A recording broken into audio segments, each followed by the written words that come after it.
그런즉 너희가 어떻게 행할지 자세히 주의하여 지혜 없는 자같이 하지 말고 오직 지혜 있는 자같이 하여.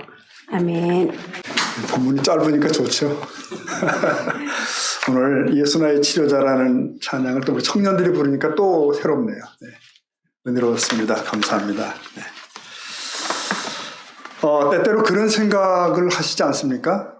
우리는 그 정치 과잉의 시대에 살고 있는 것 같다. 자, 예를 들면 대학교에 보면 학과목들이 얼마나 많습니까? 참 다양합니다. 이게 사람이 살아가며 다 필요한 분야들이거든요. 근데 그들 가운데 하나가 정치학과예요. 정치학과. 그런데 저녁 뉴스를 보면 정치 얘기뿐입니다. 시작이 대통령 얘기 시작했다가 여당, 야당, 어느 정치인 뭐 이랬고 이렇게 많은 시간이 정치에서 들어가죠. 그리고 우리 낮에도 어떤 식당 같은 때 밥 먹으며 들어보면 옆집 사람들이 뭐 열심히 하는 얘기들 침을 튀기며 하는 얘기가 주로 정치에 관한 얘기인 것 같습니다. 사실 유럽의 선진국들은 총리나 뭐 대통령 이런 정치인들이 그렇게 관심이 없다고 합니다. 누가 정치를 하든지 크게 달라지는 건 아니거든요. 우스개로 자기 나라의 총리가 누군지 모르는 사람도 있다는 말도 들은 적이 있습니다. 그에 비해서 우리 사회는 정말 정치 과잉인 것 같습니다. 온 국민이 정치적 입장에 따라서 다투고 비난하고 민족적 기질상 그런 부분도 있다는 분석도 있더라고요. 그러면 이런 사회 속에서 우리 그리스도인들은 어떻게 살아야 되는가? 어떻게 처신해야 되나? 어떤 이들은 지나치게 정치에 관심을 두느니 차라리 무관심한 것이 낫다라고 얘기도 합니다. 하지만 정치에 아주 무관심한 것은 우리가 그리스도의 향기로 살지 못하게 하는 그런 결과를 가져옵니다. 우리가 기억할 것은 하나님은 세상을 어떻게 하실까요? 사랑하신다는 사실이에요. 관심이 있으신 거죠. 하나님은 독생자를 주실 정도로 세상을 사랑하셨습니다. 여기서 세상은 세상 사람들을 의미합니다. 우리는 타락한 세상의 제도 아래에서 고통받는 사람들을 사랑하지 않을 수가 없죠. 자, 정치에 아예 무심하다면 왜곡된 현실에서 실험하는 이웃들을 외면하는 꼴이 됩니다. 여러분, 하나님은 참새 하나가 땅에 떨어지는 것까지도 관여하신다고 주님 말씀하시잖아요. 그런 하나님께서 이 세상의 권세나 제도들 이런 거에 관여하지 않으실까? 구약의 여러 정치적 상황을 봐도 우리가 알 수 있습니다. 구약의 절반은 선지서지 않습니까? 근데 이 선지자들이 그 시대를 향해서 외친 하나님의 말씀들이에요. 많은 선지자들이 왕을 향해 충고하고 그 시대의 백성들과 관리들에게 외쳤던 것을 알 수가 있습니다. 이렇게 성경은 일관성 있게 이 세상을 하나님이 간섭하시고 통치하신다고 알려주고 있습니다. 신약에 와서도 사도 베드로는 인간의 모든 제도를 주를 위해 순종하라는 의미심장한 말씀을 남깁니다. 또 사도 바울은 이 권세자들을 일컬어서 하나님의 사역자라고 말하기도 한다는 거 아십니까? 여러분, 그 정치인이 기독교인일 수도 있고 아닐 수도 있지만 하나님은 그들을 통하여 지금도 일하고 계십니다. 성경은 우리가 이 사회 구성원으로서 어떻게 살아야 할지 굉장히 자세하게 말씀을 합니다. 에베소서 가서 보면 5장에 우리 가족 관계에 대해서 6장에서는 또 종과 상전의 관계에 대해서 예컨대 또는 베드로전서 2장에 가면 정치 지도자와 시민 사이의 관계에 대해서 이런 말씀들을 다 알려주고 있습니다. 그러므로 그리스도인은 정치에 무심할 수는 없다.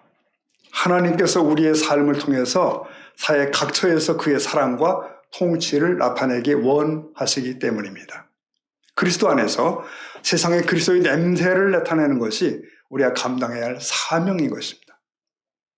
최근에 새도끼 모델이라는 용어를 제가 봤습니다. 이게 경제학자 아놀드 클링이라는 사람의 책이 나온 그런 용어인데 그는 이 사람의 정치에 대한 견해를 셋으로 구분을 한 겁니다. 진보, 보수, 그리고 자유가 들어갑니다. 자유. 자, 이렇게 보십시오. 자, 진보주의자는 말이죠. 나의 영웅은 불우한 사람들 편에 서는 사람이다. 내가 싫어하는 사람은 사회적 약자에 무관심한 사람이다 라고 얘기를 합니다. 보수주의자는 어떨까요? 그는 나는 고유문화의 가치를 지키려 힘쓰는 사람을 영웅으로 생각한다. 나는 사회를 지탱하고 있는 도덕적 가치와 전통을 무시하는 부수는 사람들을 싫어한다. 고 말합니다. 한편 자유주의자는 개인의 자유를 지키려는 자가 최고라는 거죠. 위대한 사람이다. 나는 개인의 권리와 능력을 빼앗아가는 정부를 위험한 집단으로 본다. 이런 관점들을 가지고 있습니다. 그는 이 분리법을 세도끼 모델이라 불렀는데 도끼가 무언가를 두 동강 내지 않습니까? 바로 그런 의미죠. 이 각각의 진영은 상대편을 대립구도로 본다는 거예요. 그리고 자기가 가진 한 가지 가치만을 추구한다. 그래서 각각을 지지하는 사람들은 너무 다른 거예요. 소통이 안 되는 겁니다. 예를 들어서 여기 아빠와 이제 고3 아들이 있습니다. 대화를 하고 있습니다. 아버지는 이 고3 아들이 학교 생활에 대해서 이런저런 얘기를 꺼낸 거예요. 그러다가 심각한 표정으로 물었습니다. 아들아, 그럼 너는 진로를 어떻게 생각하니? 너의 진로 말이야. 한참 망설이고 있던 아들이 이렇게 대답을 했다는 거죠. 아버지, 그거 참이슬로 바뀐 지 오래됐어요. 그러니까 이 둘을 아빠와 아들은 용어가 다른 거예요. 네. 다른 언어를 사용하는 부족과도 같은 겁니다. 소통이 안 되는 거죠. 여러분, 정치가 과잉된 사회에서 이런 일이 벌어지는 거죠. 소통 자체가 안 되는. 가령 진보는요, 억압하는 자와 억압받는 자로 사회 구조를 파악을 해요. 보수는 문명과 야만으로 구분해서 문명을 지탱하는 가치를 계속 추구해요. 자유는 자유와 강제로 구분합니다. 그러니까 자유가 확장되는 것은 좋고 강제하는 건 다 나쁜 거라고 보는 거죠. 자, 여러분은 그렇다면 각각 어느 편에 가까울까요? 자신은. 사람들은 보통 정치적 이슈를 논할 때 서로 이질감을 느낍니다. 같은 사건을 두고도 세 가지 관점에서 아주 다르게 얘기를 하거든요. 가령 흑인 총격 사건이 벌어졌을 때 자꾸 거기 나잖아요. 미국 같은 데는. 진보에서는 무기도 없는 흑인을 죽이는 것은 인종차별적 범죄다라고 얘기를 합니다. 한편 보수에서는 흑인을 선량한 시민을 위협하는 야만인이기 때문에 적절한 방위가 필요하다고 변호를 합니다. 한편 자유진영 입장에서는 이 많은 법규들이 있어서 경찰과 흑인이 자꾸 부딪히기 때문에 자유를 그냥 주면 된다. 더 주면 된다. 이렇게 생각을 합니다. 오늘 우리에게 필요한 자세는 뭘까요? 어떤 사건을 바라볼 때 자기 진영의 관점으로만 판단하지 않는 것입니다. 그러니까 다각도에서 바라보고 천천히 생각하는 습관, 그 방식을 받아들여야 한다는 것이죠. 그러면 나와 동의하지 않는 측면에서 말하는 이 가치를 또 볼 수 있는 거예요. 보다 건설적인 논의를 이어갈 수가 있습니다. 교회에서 의사결정을 할 때 혼자 모든 걸 결정하지 않아도 된다는 것은 참 감사한 일입니다. 하나님은 여러 은사와 지혜들을 가진 사람들을 하나로 불러 모으셔서 함께 공동체를 경영해 가도록 하셨습니다. 그래서 서로 다른 관점을 가졌다는 것은 사실은 좋은 일이지 나쁜 일만은 아니다 라고 볼 수 있습니다. 그러나 여러분, 이러한 그리스도인들도 이 정치적 문제에 대해서는 또 굉장히 완고합니다. 서로 다른 관점을 인내하지 못해요. 내가 선호하는 진영에서 한 발자국도 움직이지 않고 무조건 자기가 옳다고 주장하기가 쉽다는 거죠. 심지어 자기 의견에 동의하지 않는 것은 다 비이성적이다라고 생각을 해버려요. 그런 자세가 맞을까요? 잠언 말씀 하나 보시겠습니다. 15장 22절 읽어볼까요? 시작. 의논이 없으면 계획이 실패하고 좋은 자를 일만하면 성공한다. 네, 좋은 자를 원래 지우려고 그랬습니다. 굉장히 고민해 보시기에. 근데 여기 맞아요. 그런 뜻이죠. 네. 여러 견해가 있음을 이제 인정하자고 하는 얘기가 여기 담겨 있습니다. 그래요. 우리는 정치에 관해서도 그럴 필요가 있다는 거예요. 다각도에서 바라보고 천천히 생각하며 대화를 해야 된다. 여러분, 10년 전에 세월호 사건이 터졌습니다. 이때 사건이 정확하게 분석되는 것보다는 온 나라가 정치적 대립을 해버렸어요. 그러니까 한 사건을 놓고도 언론들의 주장이 너무 판이하게 다른 겁니다. 온 나라가 몸살 알았죠. 이런 편향된 보도들은 팩트보다는 정치적 이슈로 계속 말하게 해요.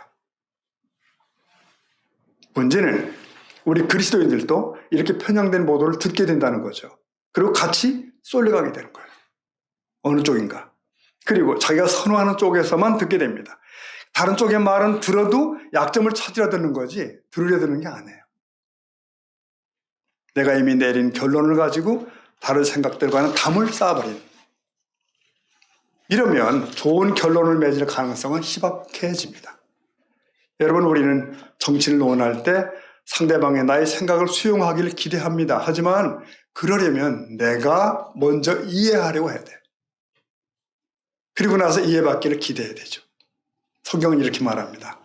여러분 잘 아시는 마태복음 7장 12절 말씀 보면은 마태복음 7장 12절 보면 그러므로 무엇이든지 남에게 대접을 받고자 하는 대로 너희도 남을 대접하라. 대접. 이게 누구나 다 하는 말씀이지만 지켜지기는 무지 힘든 말씀이에요. 다른 사람의 생각을 충분히 들어보지도 않고 내 생각에 사로잡히면 무슨 논의가 가능하겠나.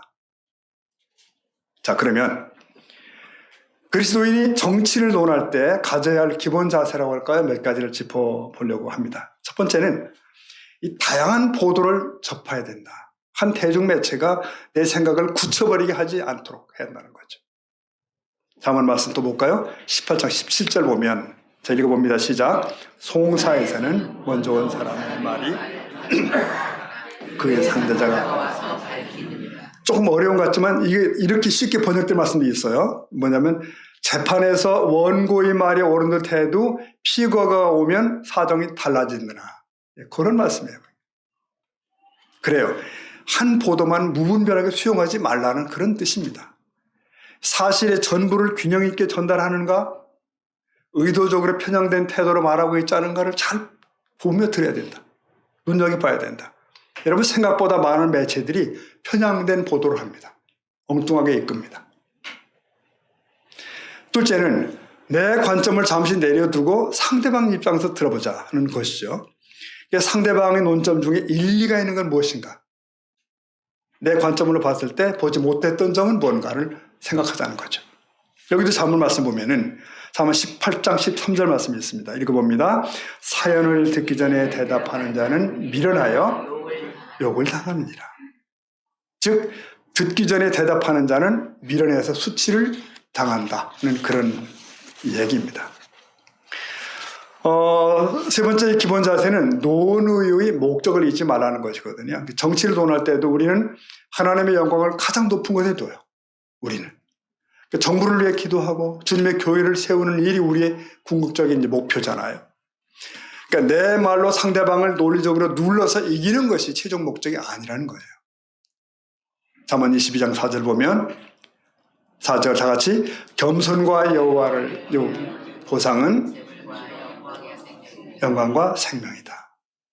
그래요. 그러니까 세상 매체가 정치를 논할 때와 우리 그리스도인들이 정치를 논할 때는 달라야 된다. 우리 그리스도인들은 겸손과 온유로 옷 입으신 예수 그리스도를 따르는 자들이에요. 섬김을 받기 위해서가 아니라 섬기러 오신 예수의 제자들이다.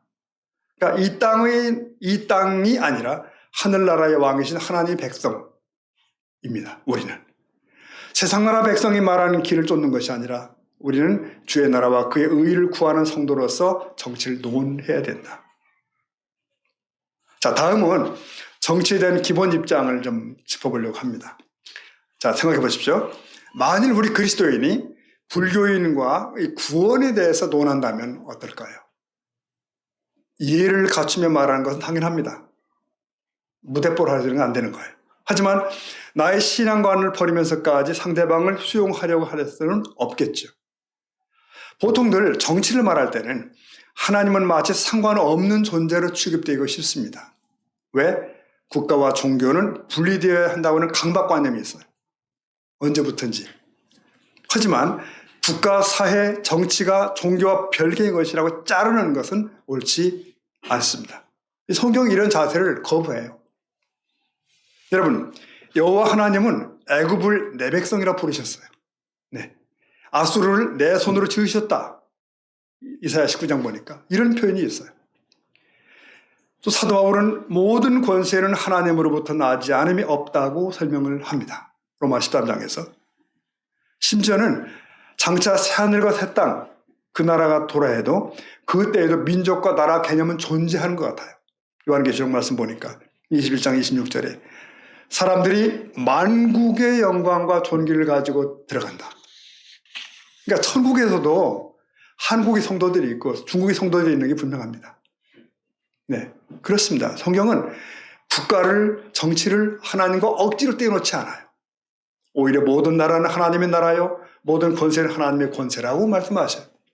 때문에 정치나 사회에 관한 모든 주장은 반드시 하나님을 인정하는 토대 위에 서야 한다는 거죠. 미국의 독립선언문에는 이런 문구가 들어 있습니다.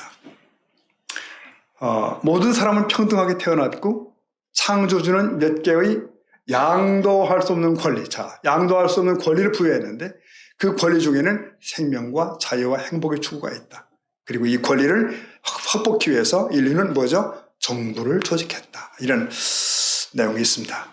철저히 기독교적 입장, 청교도 입장에서 만들어졌던 선언문이에요. 여기서 우리는 양도할 수 없는 권리라는 말을 주목할 필요가 있습니다. 양도할 수 없는 권리. 이 기원은 어디에 있는 거지? 어디에 있는 걸까? 이 권리는 바로 창조주로부터 내려옵니다. 위로부터. 만일 창조주가 없다면 누가 무엇을 근거로 이 권리를 주장할 수 있을까? 그러나 여러분, 오늘날 현대인들 사고의 바탕에는 인본주의가 있어가지고요, 다른 기원을 말합니다. 인본주의란 사람을 중심에 두는 사상이지 않습니까? 그러니까 특성상 신본주의와 충돌해요. 창조주를 중심에 두고 말하는 것이 신본주의라고 한다면 인본주의는 늘 사람을 중심에 두고 말해요. 인본주의는 신이 없다고 말하는 하나의 신앙이라니까요. 인본주의에서 주장하는 양도할 수 없는 권리란 철저히 인간이 부여하는 권리일 뿐이에요. 그러니까 위로부터 부여받은 권리가 아니라 인간이 스스로 주장하는 권리인 것입니다. 그러니까 신본주의와 인본주의는 근본적으로 확 달라집니다. 그 다음에 적용이. 예를 들면, 낙태는 죄인가? 이 질문. 여기서도 신본주의를 가진 그리스도인은 양도할 수 없는 그 권리를 창조주에게서 찾아요. 예컨대 하나님은 태아를 어떻게 보시나? 이게 핵심이에요. 근데 만일 국가나 사회가 그것을 파괴하려 한다면 그것은 하나님의 권위를 무시하려는 것입니다. 우리는 인정할 수 없는 거죠. 그러나 여러분, 인본주의자는 이 양도할 수 없는 권리를 사람에게 찾잖아요. 그러니까 산모는 뭘 가장 큰 자유와 행복으로 여길까?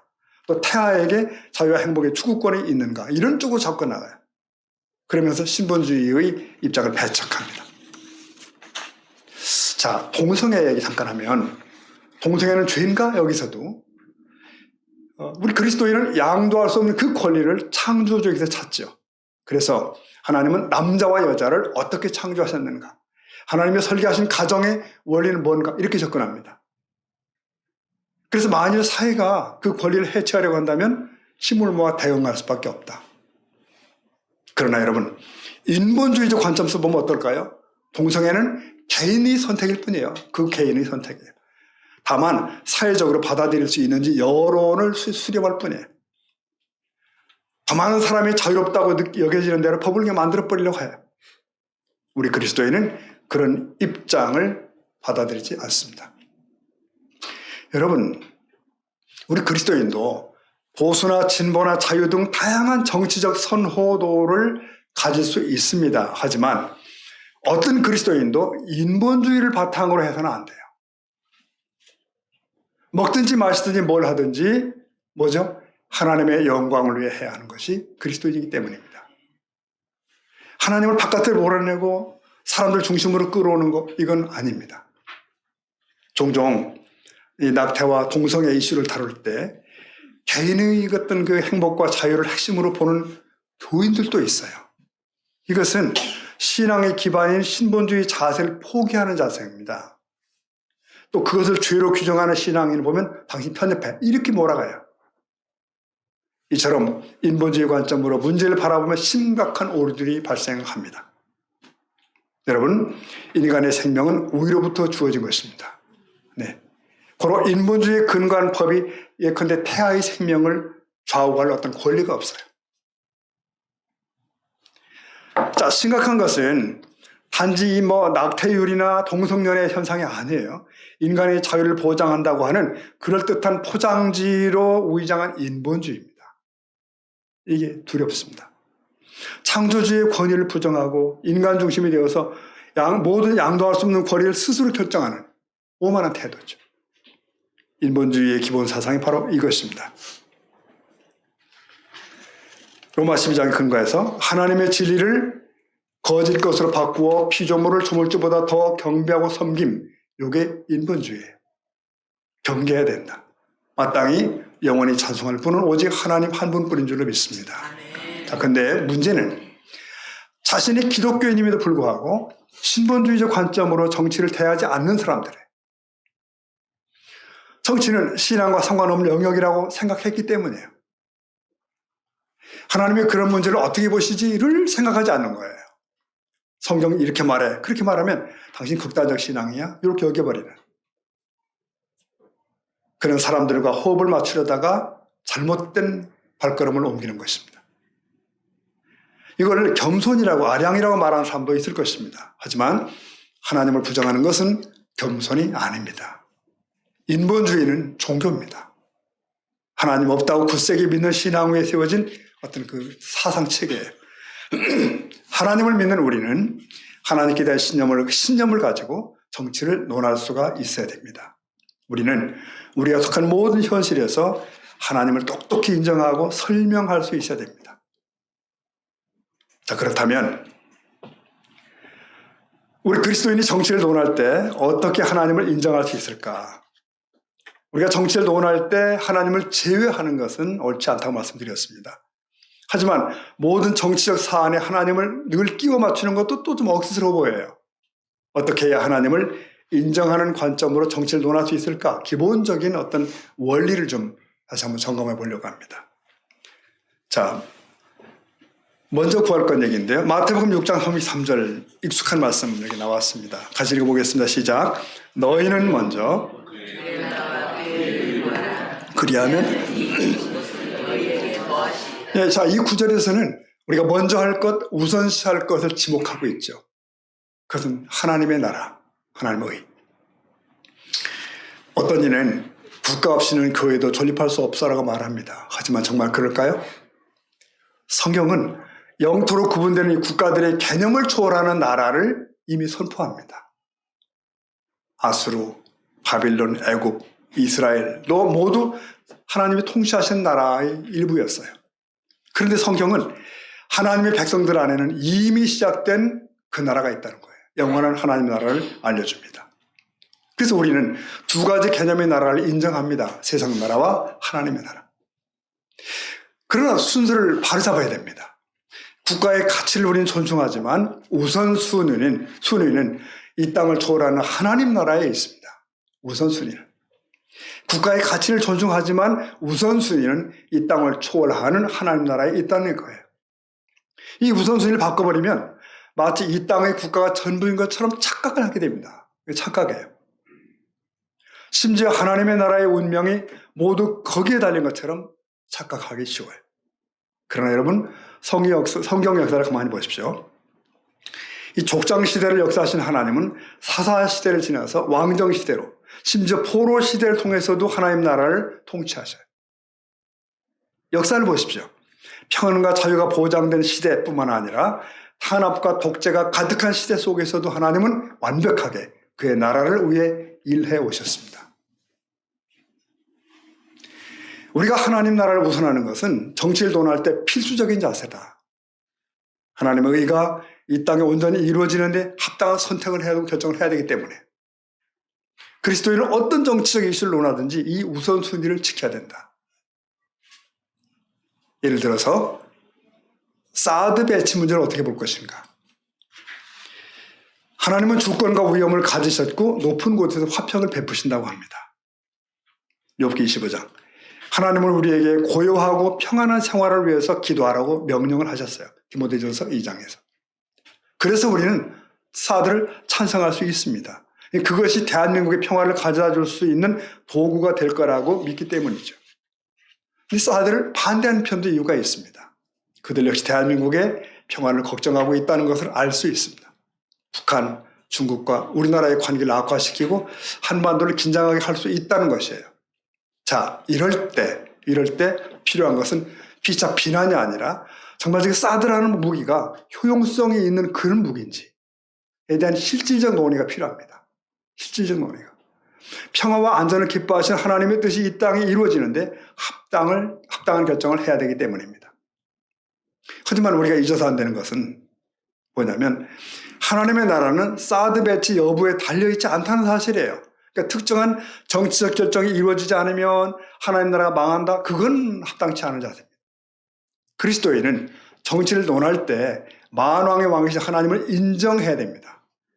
영원한 보좌에서 공평과 정의로 다스리시는 그분을, 하나님을 신뢰해야 돼. 땅의 나라에 어떤 정책이 시행되더라도 하나님 나라는 영원합니다. 주의 통치는 대대 이를 것이라는 확신이 우리에게 필요합니다. 시편 말씀 보실까요? 145, 13절 시작. 주의 나라는 주의 통치는 아멘. 그 일이 지금도 진행되고 있는 것입니다. 자, 하나님이 인정하시는 것. 잠언 13장 말씀을 보겠습니다. 범사의 그를, 그가 누구죠? 여호와를 인정하라. 그리하면 내 길을 지도하시리라. 스스로 지혜 있게 여기지 말아라. 여호와를 경외하며 악을 떠나라. 자, 범사의 그를 인정하는 것. 네, 범사의 그분을 인정하는 것은 내 주장을 하기 전에 하나님의 옳다고 여기시는 바를 인정하는 거예요. 그러니까 스스로 지혜롭게 여기지 말고 그분이 악으로 규정한 것을 나도 떠나는 거예요. 우리는 정치적 사안에 대해서도 그렇게 해야 된다. 그러나 보통들은 어떻죠? 자신이 지지하는 정당의 입장을 그대로 수용해버린단 말이죠. 내 견해를 지지하는 언론의 설명에만 귀를 기울여버려요. 하지만 섣불리 결론 내리기 전에 나의 결정이 하나님을 인정하는 기준 아래에서 내려진 것인지를 점검할 필요가 있어요. 점검. 그것이 범사에 하나님을 인정하는 자세예요. 가령 차별금지법을 어떻게 봐야 되나? 이 법의 목적은 우리 사회 속에 있는 모든 차별을 금지해서 인간 존엄의 가치를 구현하자. 그거거든요. 그러니까 하나님께는 의와 공평이 있고 하나님은 각종 차별을 금지하셨어요. 따라서 이 법의 기본 취지는 하나님이 기뻐하시는 뜻에 부합돼요. 기본 취지를. 근데 우리가 문제로 삼는 것은 그 안에 있습니다. 항목에 성적 지향과 성정체성이라는 말들이 나옵니다. 그래서 그 법안에 따르면 개인의 성적 취향이나 자기 성별에 대한 자기 인식이 우선이에요.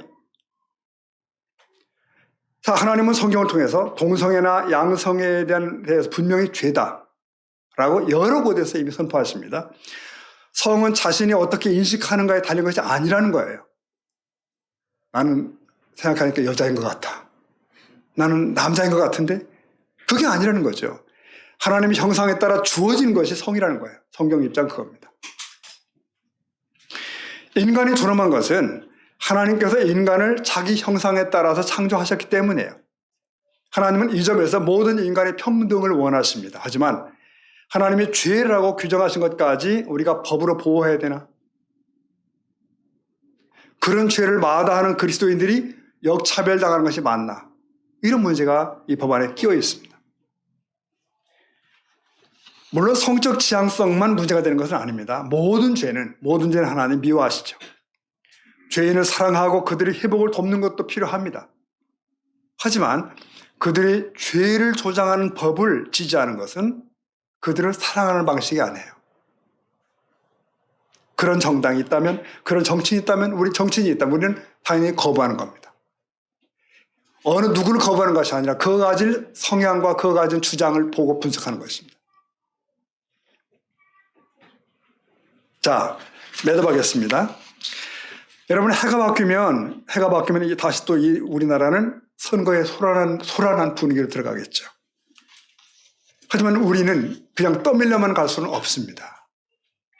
이럴 때 우리 성도들은 중심을 잡아야 됩니다. 그러니까 어떤 개인이나 어떤 정치인에 따라 몰려다니는 게 아니에요. 우리는 하나님 나라의 원칙을 놓고 판단해야 됩니다. 하나님 나라의 관점을 우리도 꼭 가지고 있어야 된다. 어떤 정치인이 기독교인이라고 하십니다. 근데 가만히 보니까 그의 언어에는 거짓이 있고 행동이 덕스럽지 않아요. 그러면 무조건 그를 지지할 이유가 없습니다. 그는 10중 8구 명목상 교인일 겁니다. 그리고 말씀의 기준이 부합지 않은 거예요. 우리 그리스도인의 말과 행동은 너무나 중요합니다. 하나님께서 우리를 이 땅에 두신 목적 때문입니다. 예수께서 아버지 영광을 이 세상에 드러내신 것처럼 하나님 나라의 백성은 우리도 하나님의 영광을 선포해야 됩니다. 그러므로 모든 그리스도인은 진지하게 물어야 돼요. 나는 여당인가 야당인가 그게 아닌 거죠. 정치활동을 할 때 나는 어떻게 그리스도의 향기를 나타내는가? 정치에 대해서 어떻게 하나님 나라의 백성으로의 자세를 갖추고 있나? 하나님 나라의 우선된 그 가치를 내가 붙들고 있는가? 우리는 어떤 이념에 치우친 그리스도를 세상에 말하는 자들이 아닙니다. 하나님은 이 세상을 사랑하십니다. 다스리시며 우리를 통해서 일하기를 원하십니다. 그러므로 우리는 세상의 체제와 그 속에 살아가는 사람들에게 무관심할 수도 없어요. 깨어서 나라와 민족을 지속적으로 기도하는 저와 여러분 될 수 있기를 축복합니다. 그리고 하나님 나라의 신민다운 자세로 세상에 선한 영향을 계속하여 포기하지 않고 끼쳐나가는 저와 여러분 될 수 있기를 축복합니다. 제 생각은 뉴스 보실 때마다 기도하는 마음으로 보셨다.